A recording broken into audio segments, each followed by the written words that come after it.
थी 26 नवंबर 2010 की। इटली का एक छोटा सा शहर ब्रैम्बेट दी सोप्रा, 8000 की आबादी वाला ये शहर बेहद खूबसूरत है। इटली के शहर मिलान से करीब 1 घंटे की दूरी पर दो नदियों के बीच बसा हुआ है ये शहर। इसी शहर में रहती थी 13 साल की बच्ची यारा गैम्बिरियासियो, जिसके कत्ल से कातिल तक पहुंचने में लोगों के अवैध संबंधों के राज खुल गए। आज की घटना कत्ल के साथ साथ अब तक की सबसे बेस्ट इन्वेस्टिगेशन की कहानी है, जिसे सुनने के बाद आप इस केस की जांच कर रहे पुलिस ऑफिसर्स की तारीफ किए बिना नहीं रह पाएंगे। लेकिन घटना की पूरी सच्चाई को जानने के लिए वीडियो को अंत तक जरूर देखें। वाल आपने अभी तक मेरे इस चैनल को सब्सक्राइब नहीं किया तो सबसे पहले चैनल को सब्सक्राइब कर ले। तो चलिए दोस्तों, अब कहानी को शुरू करते हैं।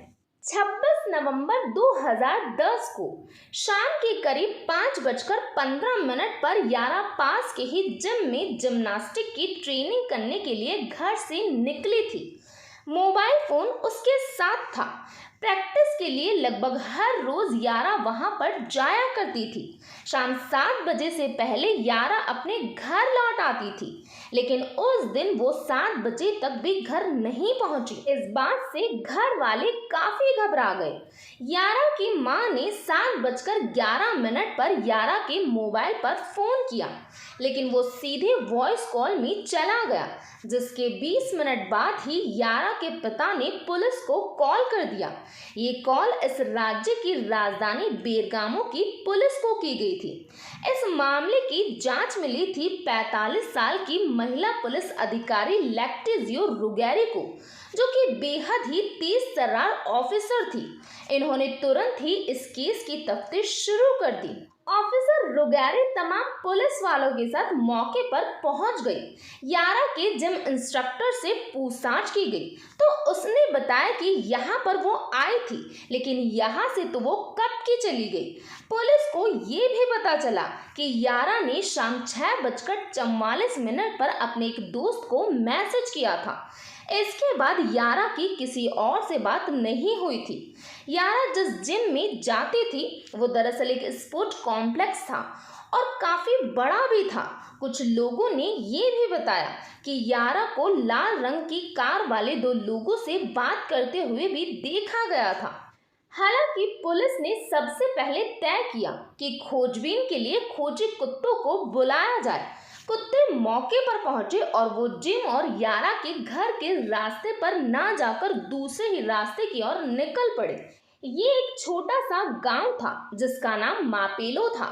यारा के मोबाइल की आखिरी लोकेशन इसी गांव की थी और यारा के मोबाइल के बंद होने का वक्त था शाम के 6:49 का।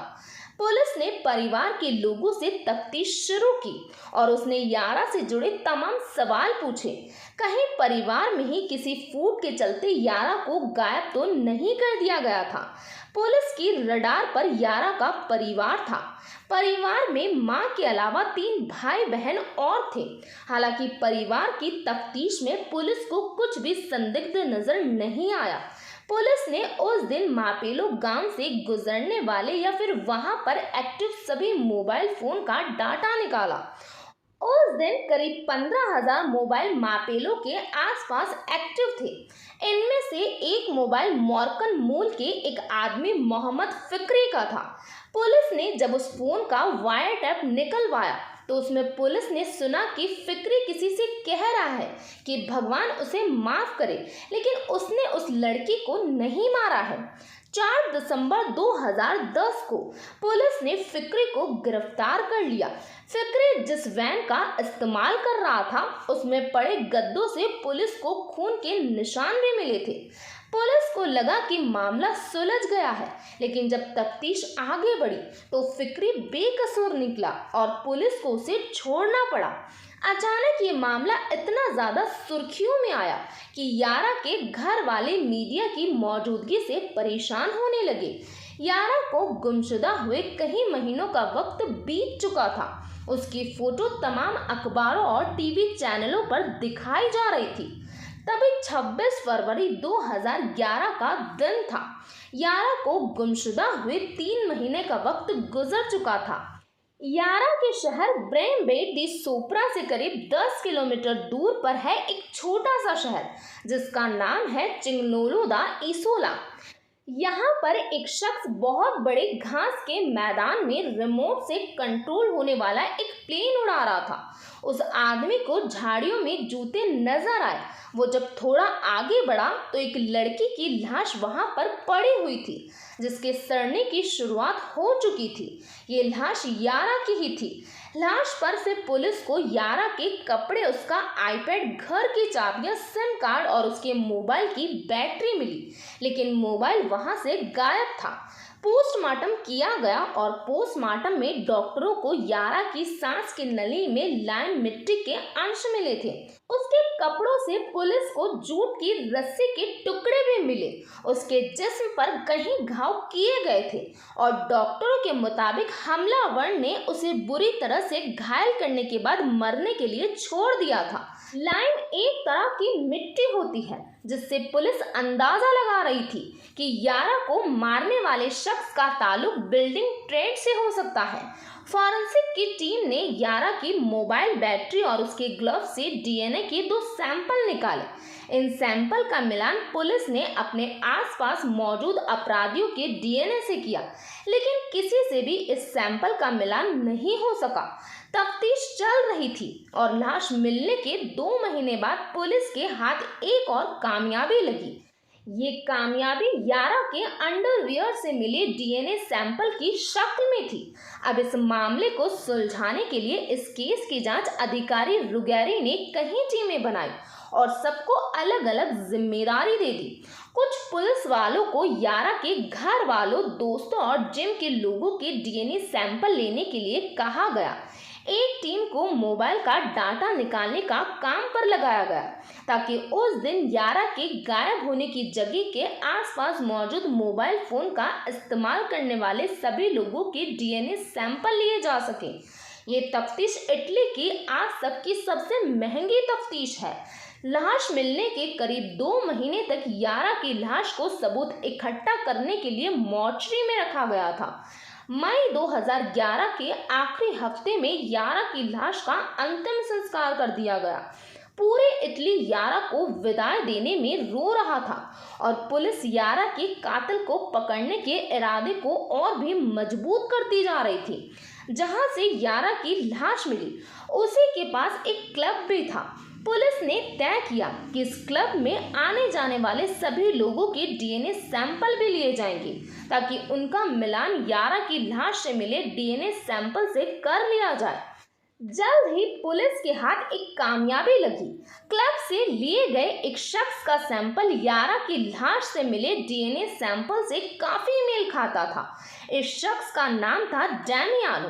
हालांकि जिसे पुलिस कामयाबी मान रही थी वो अचानक हताश में बदल गई, क्योंकि जिस दिन यारा का कत्ल हुआ डैमियानो इटली में था ही नहीं बल्कि किसी दूसरे देश में था। हाँ, ये बात जरूर थी कि फॉरेंसिक एक्सपर्ट को लगता था कि यारा का कातिल डैमियानो का कोई दूर का रिश्तेदार हो सकता है। अब पुलिस ने तफ्तीश शुरू की तो पता चला कि डैमियानो की मां ने यारा के घर में घरेलू नौकर के तौर पर 10 साल तक काम किया था। पुलिस ने डैमियानो और उसकी मां जैने के फोन को भी निगरानी पर लगाया, लेकिन दोनों की बातचीत में कुछ भी संदिग्ध नहीं था। इस केस की जांच को देख रही रुगैरी अब केवल डैमियानो और उसके रिश्तेदारों के बारे में पता लगा रही थी। यहाँ तक कि रुगैरी ने डैमियानो के फैमिली ट्री का साल 1716 तक का भी पता लगा लिया था। पता चला कि डैमियानो के पूर्वज गॉर्नो नाम के एक गांव से निकले थे। इसमें रहने वाले परिवार सदियों से इसी गांव में रह रहे थे। इसके साथ ये भी मालूम हुआ कि डैमियानो के पिता का एक भाई भी था जिसका नाम यूसेपे था और उसकी मौत साल 1999 में ही हो गई थी। पुलिस ने गुपचुप तरीके से साल 2011 में यूसेपे की पत्नी से उसके पति का ड्राइविंग लाइसेंस और एक पोस्ट कार्ड हासिल कर लिया। यूसेपे ने इन दोनों चीजों पर स्टैम्प चिपकाई हुई थी, जिसे चिपकाने के लिए उसने अपनी थूक का इस्तेमाल किया था। इन दोनों चीजों पर पुलिस को यूसेपे के थूक का सैंपल मिला। इस सैंपल की जब डीएनए के लिए करवाई गई तो पुलिस की बाँछें खिल गई। डीएनए का सैंपल उस सैंपल से मेल खाता था जो यारा की लाश से मिला था। पुलिस को यकीन था कि यारा का कत्ल करने वाला शख्स यूसेपे का ही कोई बेटा है। अब यूसेपे के 3 बच्चे थे, जिनमें 2 लड़के थे और 1 लड़की थी। दोनों लड़कों के सैंपल लिए गए, लेकिन सैंपल कातिल के डीएनए से मेल नहीं खाते थे और न ही यूसेपे के बेटों की कोई औलाद थी। ऐसे में पुलिस एक बार फिर कामयाबी के नजदीक पहुंचकर कामयाबी से कोसों दूर थी। जमाने के हिसाब से तो यूसेपे की एक ही शादी हुई थी, लेकिन पुलिस को लगता था कि यारा को मारने वाला कातिल यूसेपे का नाजायज बेटा हो सकता है। ये बेहद मुश्किल काम था, लेकिन पुलिस ने हिम्मत नहीं हारी। तफ्तीश में पुलिस को पता चला कि यूसेपे हर साल अकेले मई के महीने में 2 हफ्ते के लिए स्पा रिजॉर्ट जाया करता था। अब पुलिस की टीम ने इस स्पा के रिकॉर्डों को खंगालना शुरू कर दिया। ये देखा गया कि यूसेपे के इस रिजॉर्ट में रहने के दौरान कौन कौन महिला भी यहाँ पर रही थी। हालांकि इतनी कसरत के बाद भी पुलिस की टीम के हाथ खाली ही थे।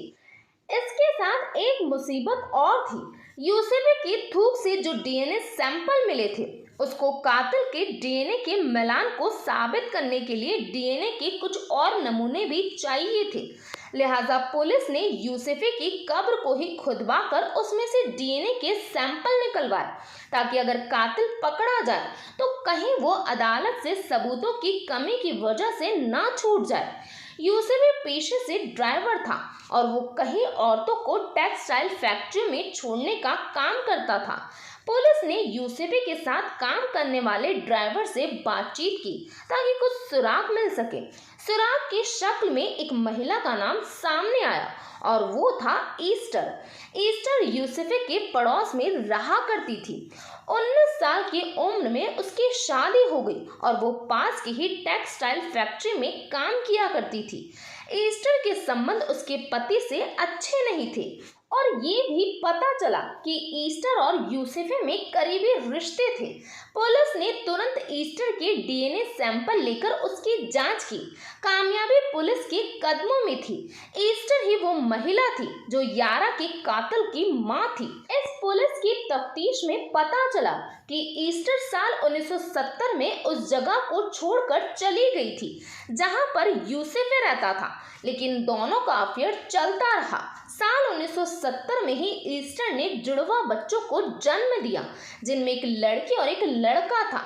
लड़के का नाम था मैसिमो। अब मैसिमो की उम्र 42 साल हो चुकी थी। उसकी शादी हो चुकी थी और उसके 3 बच्चे थे। वो मैपोलो में ही रह रहा था, जहां आखिरी बार यारा का फोन बंद किया गया था। वो पेशे से बिल्डर था।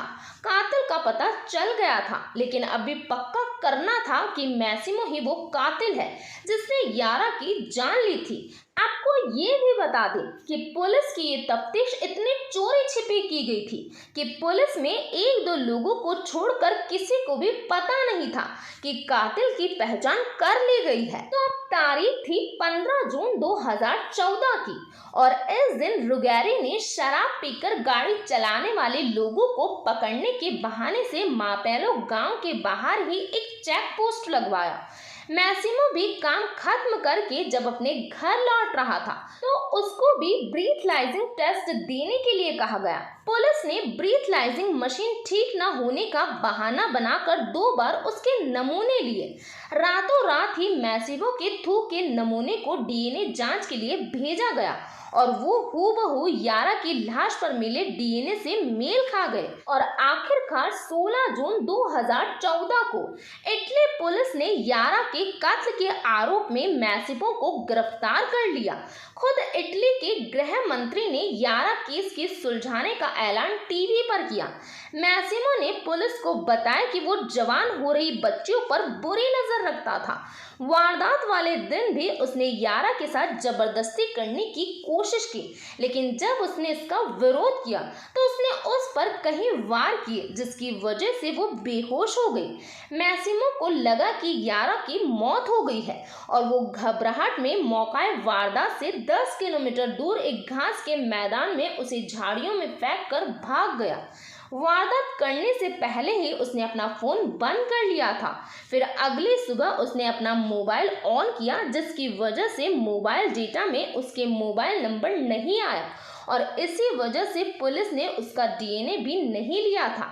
इटली के इतिहास में ये केस बेहद अहम माना जाता है और इतने साल गुजरने के बावजूद भी लोगों की जुबान पर यारा और उसके कातिल का जिक्र आ ही जाता है। तो ये था पूरा मामला। इस घटना के बारे में आपका क्या कहना है, प्लीज़ कमेंट बॉक्स में बताइए। तो आज के लिए इतना ही। Thank you.